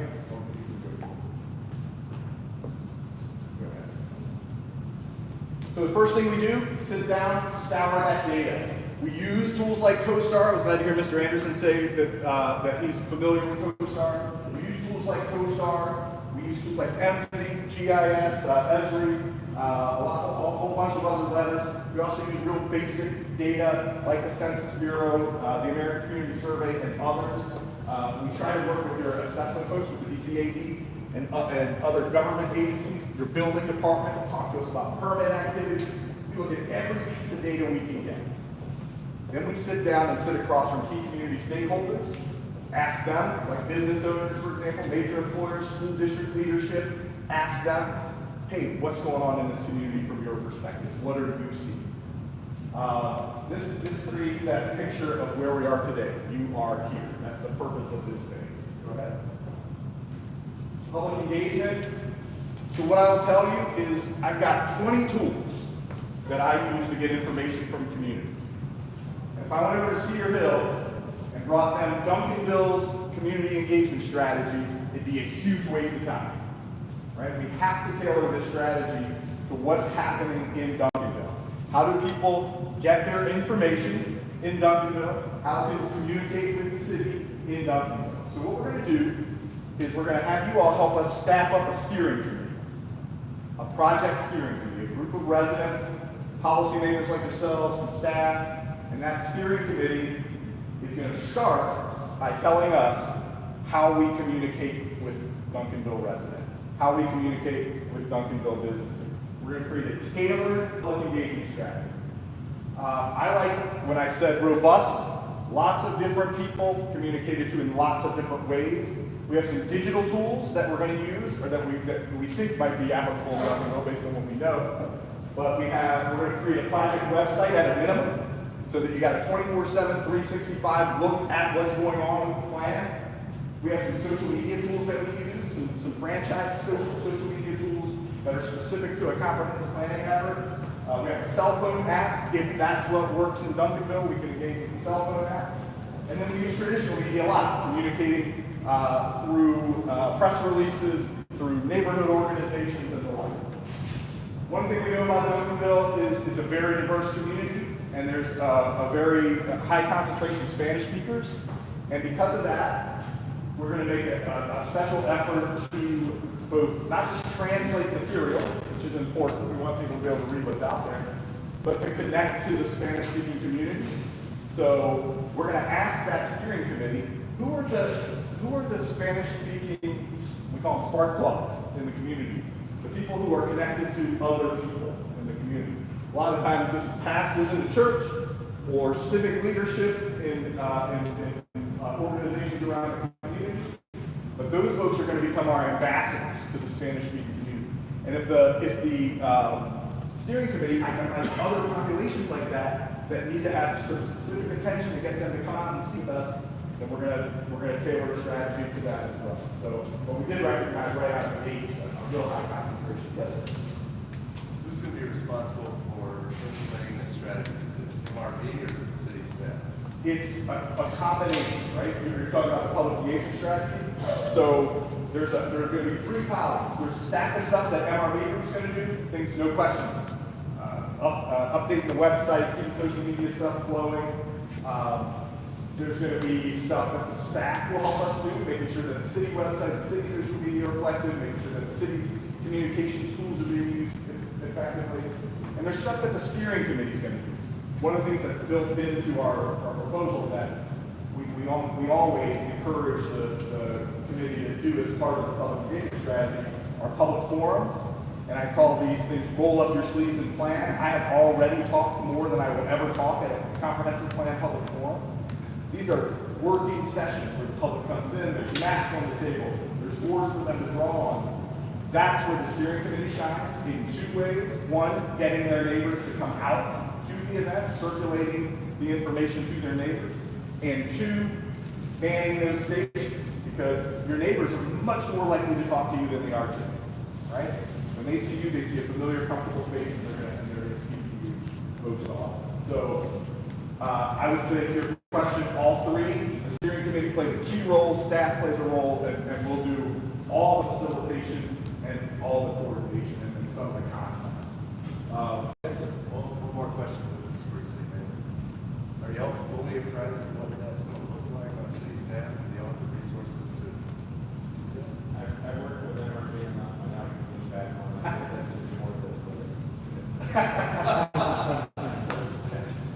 The other key part of this, we talk about meeting residents where they are, right? We try not to do all of our events at City Hall. We try not to do all of our events. We won't do many events, if any, in the middle of the day when people are at work. We want people to be able to come out and be part of this process. Vision, right? This vision is what we spend the most time on. What I find is that there's two groups of people. There's the people who are really excited about that 20-year look ahead, where this community is going. And there's people who need to get to the action orientation. When are we going to talk about what we're going to do? And the people who want to talk about what we're going to do get real antsy and shift in their seat for the first couple of months of this process, because we can't tell you what to do until we know where we're going, right? You don't get in the car and start it up and just drive around the parking lot until somebody decides where we're going to have lunch, right? We say, where are we going to go? Then we go out, get in the car, and head that way, right? So, unified, clear vision statement. A picture of the ideal Duncanville 20 years from right now.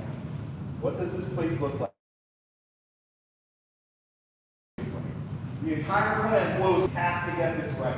So what we're going to do is build it based on public engagement, build it based on what the steering committee knows. Then we're going to bring it to council and ask you, are we close? Are we headed in the right direction? And when you give us the thumbs up, we're going to come back out to the world with what the vision statement is for this plan. And then flowing from the vision are things like planning principles. Planning principles, what I tell people is, at the end of this plan process, there'll be a list of to-do items, I promise you. We'll have some action items in there. But what you're going to see is that the day you adopt your plan, you're in off the street with a big idea. We can't write down everything that's going to happen in Duncanville in the next 20 years. That's a huge waste of time. Somebody's going to wander in off the street with a big idea. City manager, your economic developer, a resident, I think we should do this. We need another staff person for that. And what you're going to ask yourself is, how does it get us toward our vision, and how does it align with our planning principles? Planning principles are things like quality of life. How to improve our quality of life in the community? How does it improve neighbor engagement? How does it improve strong infrastructure? Those big chunky items that we're gonna work toward as a community. And then this implementation strategy. So what I tell folks is we call it 5 years. And the reason we call it 5 years is when we create a comprehensive plan, we call it a 20-year plan. In 20 years, your vision shouldn't move around very much, right? In 20 years, your vision, you should still be getting, you might be getting closer to your vision, but you're not there. Hopefully in 20 years, your core values don't shake around a whole lot. Your core values, as an adult, you've probably held the same core values for the last 10 or 15 or 20 years yourself, right? Maybe longer. You grew up in a good house, right? You got your core values from your mom and you're living. They don't shift around a whole lot. But if you try to forecast much beyond 5 years on a real specific action, you're gonna find that it's not as applicable the further out you get, right? There's a reason why we create 5-year capital improvement plans and not 15-year capital. We don't know what construction costs are going to be 15 years from now. We don't know how the community's going to build out or how the community's going to shape itself. We're going to try and wrangle it. But 5 years, that's a nice window to say, all right, in the next 5 years, first we're going to do this, then we're going to do that, then we're going to do that, then we're going to do that. Then we're going to reopen the plan and say, vision's still good? Yep. Planning principle's still good? Yep. What got checked off? A bunch of stuff. What's left? Is it still valid?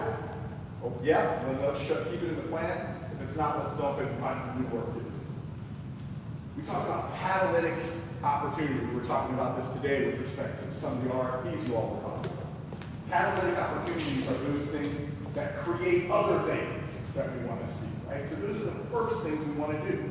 We want to do catalytic projects that are going to jumpstart revitalization in the neighborhood, that are going to transform the face of downtown with one or two big anchor projects, right? The plan's going to identify potential external funding sources.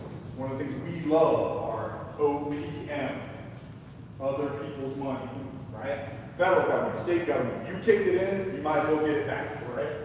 So we're going to identify potential funding sources, and then we're going to designate a project lead for each one of those action items. If it's assigned to more than one person, it's assigned to nobody, right? So we're going to have a project lead, we're going to have a time orientation and a relative cost for each of the projects this year. Go ahead. So we've tentatively set just a staff kickoff with the staff leadership team in August. You're going to have, if you don't already have some names on a roster for a steering committee, it's done. Done. We're going to do it. And we could probably do a steering committee kickoff in August as well. Or we can wait until after everybody shakes out from their summer vacation and puts their kids back on the bus, and then we can come meet in September. That's up to you all. We can move as fast or as slow as you like. The committee work, it's going to take about 8 months for the committee to do their work and the public engagement. So by May of 2025, we'll be sitting here with a draft. I can't remember who I was sharing with. I think Doug and I were talking about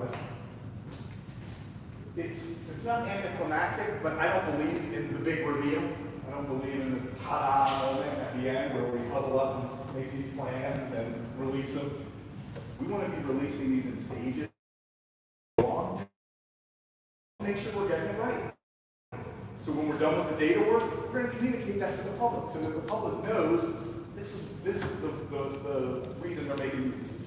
When we finish with the vision and values, we're going to release that to the public so that they know and that we continue to get that buy-in along the way. So what this draft is going to look like is that work all stitched together in one unified plan. And we'd be able to adopt it as early as July.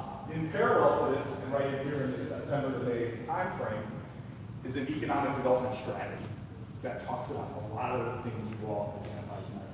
Once the community has a vision, once we're settled on the vision for it, then we know we've got the market data that tells us what we're capable of right now. We've got the vision that tells us where we want to be.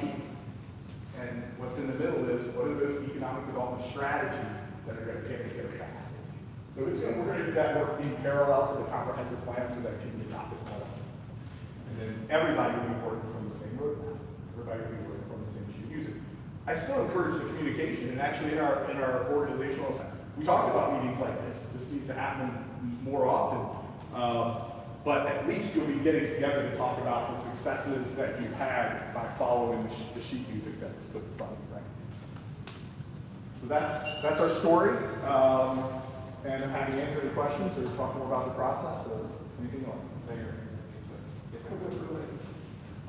So Matt touched on plans sitting on the shelves, and Matt, maybe you could just talk about the CIC a little bit, because council, I mean, when I interviewed with you, one of the things that I told you was one of my pet peeves is plans sitting on the shelf, and Matt can attest to that. So I am so looking forward to the point when you adopt the vision, because then we can take those action items and we can create an implementation committee to really go out and start knocking those off and really get us to where we want to be for Duncanville 2030. But maybe you can share our past experience. Sure.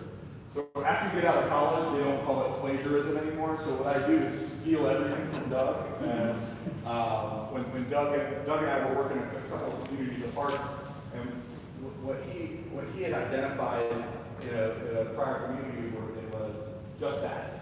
If you leave it to the council, you got day jobs and night jobs and other work to do as a city council besides just running a compound. It would be great if that's all you had. I would run for city council all day and twice on Sunday, and all I had to do was implement a compound. That's a lot of fun. I have fun in weird ways, but The staff has to run the community, right? They have jobs to do. They have day-to-day tasks. What I just talked about, when they pick up the phone and the day is already off the rails. So what shows up typically in our comprehensive plan is, as part of that implementation framework, we ask you to appoint a comprehensive plan implementation committee. And that implementation committee meets monthly, just like the steering committee. And there'll probably be a few familiar faces from the steering committee to when we say we're going to do something and we don't. So if you have this accountability function built in there, the residents show up, and committee members show up at budget time to the city manager's office and say, hey, it's year one, and you said you were going to do blah, blah, blah. Are we off and running on that? What's the status? And that keeps council kind of in a good place to hold the staff accountable and hold one another accountable. Any questions? I'm sorry. I did have one question. So we previously did an engagement with MRB. I thought it was to do what I'm reading is the second part of the scope of work. What's the difference between the last work you did and what we're talking about doing here?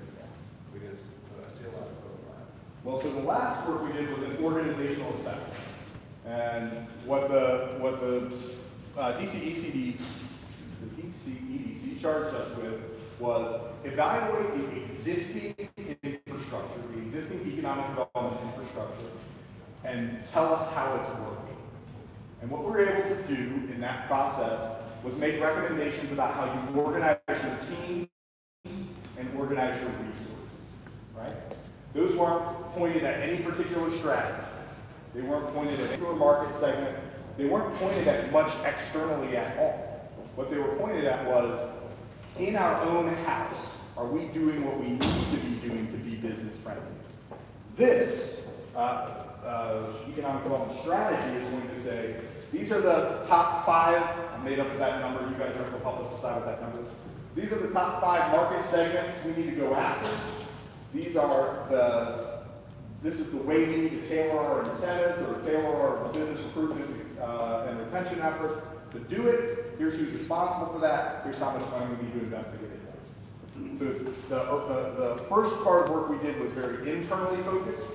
How's the organization handling economic development? This next work is outwardly focused. Now that we've souped up organization, what are they going to go get? Does that make sense?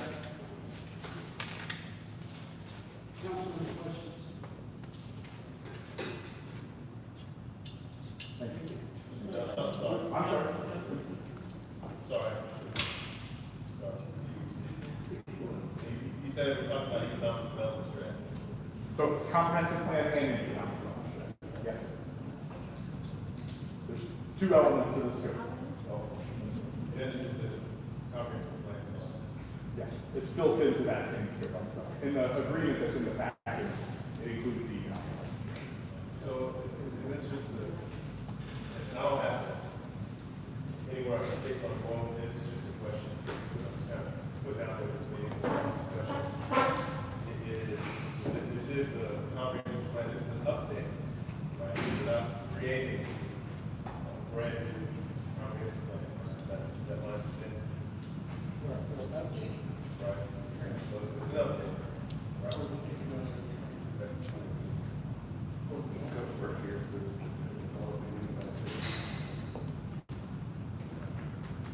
So the sense, so how we handle an update versus a complete rewrite is we spend a good piece of that inventory and analysis time evaluating the existing comprehensive plan. And we go out to the public and ask the public some questions to say, is this direction that was outlined in the prior comprehensive plan still the direction that the community is hoping to go? And if the answer is yes, or yes but, right, then we craft some updated strategies to yes. If the answer is, I don't even know where this document came from and it doesn't reflect what I've been talking about at all, and that's in large part what the community and the council said, then we create a whole new vision and move forward.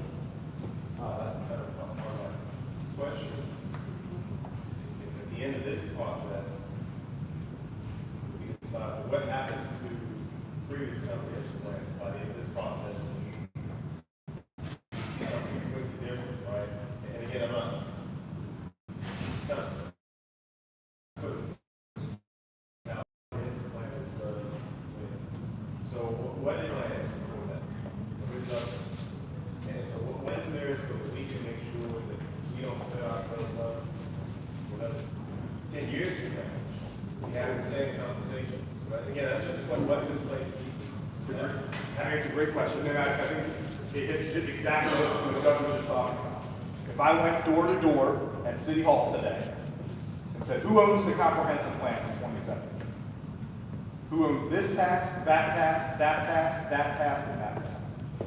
Who owns the vision? Who cultivates it, crafts it? Where is it posted? What does the community think about it? And if the answers all come back to, yeah, that's me, and yes, we did all of those things, then again, we're just kind of back at creating a new to-do list and moving on. But I sense, and we were talking with someone earlier this month about updating a plan similar to this, and they said, well, we're not even the same community, right? And in a lot of ways, City Hall at least can be reflective of that, right? New city manager, new public works director, new planning director, new economic development director. How many of you all have been on city council for 7 years? One member of city council was even on the council when the last comprehensive plan was adopted. So the likelihood of us landing exactly back where that 2017 plan was is not substantial, but it's not impossible. It's not impossible. Mayor, can you speak to the mindset around the previous 2017? Was it, I heard said it was a boilerplate and didn't really reflect who Duncanville was. It was just a great idea that they thought that would work here in the city of Duncanville. I'm trying to find out, is that the same plan that, or is that a different plan? That was the downtown Duncanville district plan, which was a boilerplate of the city of Southwick. And not much was changed in it except they Southwick out and put it back in the land. So in reality, it's still on board. But just the architectural restrictions of that document weren't going to work on Main Street Duncanville. So that's how we do it.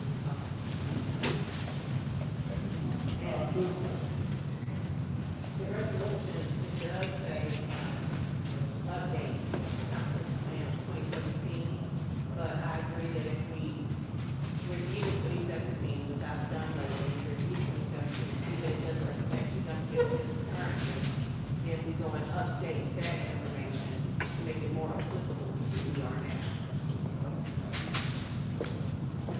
Is this the action item? So I do want to be clear, I do support this action item. But again, it's just, like I said, the council might be different 10 years ago. We could be having the same conversations. Is there anything, say, well, hopefully, you don't experience that change. Because when I look at some of the plans, historical, some of the plans, late 2000 or late 1990s, early 2000s, 2009, 2010, 2017, 2018, and now, and I'm going to talk to the manager about this, is that there are some constants, right? And we compare all those plans, but I'd be willing to bet that we go to the community, we ask them, start talking about the vision, there's going to be a lot of language that's the same. There are some constants. So at any point, can we look at some of those constants that have been there for the last 2 decades or so? Because again, it's an update. You have to, absolutely have to. There's a tool that we use, it's called a plan audit, comprehensive plan audit. And what it does is we kick it out, and it can be difficult in a community that's experienced a lot of leadership change, but we kick it out to the folks who are most familiar with the city and most familiar with the plan. And we ask them, review these elements of the prior comprehensive plan and tell us, is this done? Did we get this thing done? If we did, great. If we didn't, is it still relevant? If it's still relevant, why didn't it get done? What happened? If it's not still relevant, we don't worry ourselves with it. And so that's how we make sure that we don't, and I think to a broader point that you're getting at, there's a couple of those we should just stick to, the comprehensive plan. There's a couple of plans out there. As part of the inventory analysis, we do a planning foundation report, which basically says, here are all the plans that affect this community, including those that were adopted by the community, any regional plans that are in play, any statewide plans that are in play. All of those things have to go in there. Because we don't want to do work twice, and we don't want to throw the baby out with the bathwater, like everybody's saying that. Like, if there's good stuff in the prior plan, particularly communities, and I love the way you address it, there's some constants over time. But let's go back and test those things out first with the public and say, is this still where you are? And chances are you're right that it is. The difference is, and it's interesting, the time frame we're talking about. COVID changed a lot of things in a lot of different ways. The economy is different, functions different. There's certainly changes out there that even if the strategies were the same, the tactics would be different. Like, we kind of added a different way to try to get it done. Otherwise, it would be done. We would have done it already. And the last thing is, yes, in 10 years you need to be back there doing this again. You need to. Every 10 years you need to do a wholesale scrub of your plan. Every 5 years you need to come back and do minor updates and tweaks and check it. So if we're going to make a decision on 29, I do have a question about the contract. When we received presentation, I walked away with the understanding that MRB had everything in house, did execute the plan, and under section A, it talks about consultants shall be authorized to engage services of any agency, system, person, or corporation that consultant may need prompts to aid or assist in performance of the services under the require additional help outside of MRB. So that would be an additional fee that's not included on the package. The second part I can answer unequivocally no. There will be no change in fee unless there's a change in scope. At your request, you come to me and say, we also want these. As presently constituted, we can do every single thing. We do have one partner, that's our social media partner I talked about, that does the cell phone app in case the community wants that. But again, if something turns up in the woods that we hadn't thought of or you hadn't communicated with us, it makes sense for us to be able to say, well, let's not make this up. Let's go get a sub that really knows this inside and out. But that won't adjust your fee unless you ask us to address it. Any other questions? Because We have a budget of DCEDC. So we actually put this full 158, 250 in the 2025 budget under the So again, this is the type of stuff where I really feel like I'm very excited about this partnership between the council and the DCEDC, where they're able to provide support with anything we can do. It is in the 25 budget.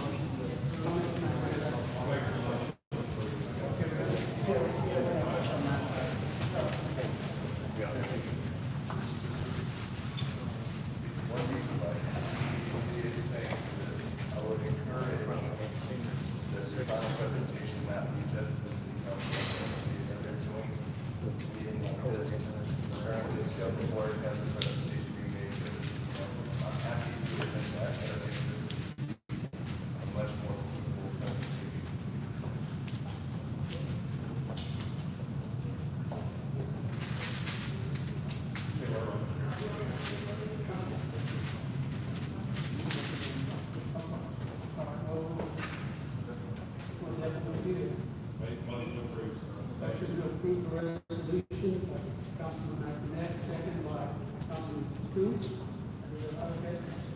Any discussion? Vote by show of hands. All in favor?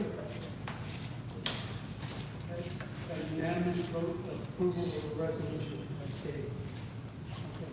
Now, before we move on to item D, I'm sorry, before we go recess into executive session, I want to thank Monty Anderson and his staff for allowing us to be here.